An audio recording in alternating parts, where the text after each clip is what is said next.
Manipur Chief Minister N.Biren Singh expressed his gratitude on microblogging site X for the efforts of Union Minister of External Affairs, Dr. S. Jaishankar, in ensuring the safe return of Indian nationals from Bangladesh. N.Biren Singh highlighted the collaborative measures being taken to manage the situation and facilitate the return of Manipuris stranded abroad.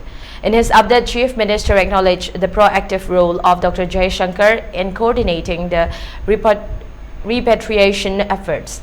I have personally communicated with Union Minister Dr. S. Jaishankar on the developing situation in Bangladesh, and we are working together to arrange a safe return of Manipuris, he stated. He commended Jaishankar's direct involvement in monitoring the situation and securing safe passage for Indian citizens.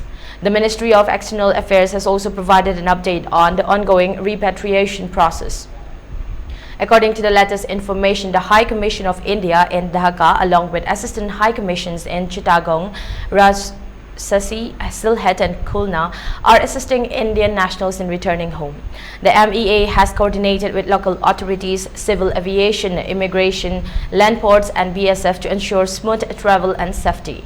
To date, 778 Indian students have returned via land ports and around 200 students have used regular flights from Dhaka and Chittagong. The High Commission is in constant communication with over 4,000 students in Bangladesh, providing necessary support. Additionally, students from Nepal and Bhutan have been assisted with their repatriation.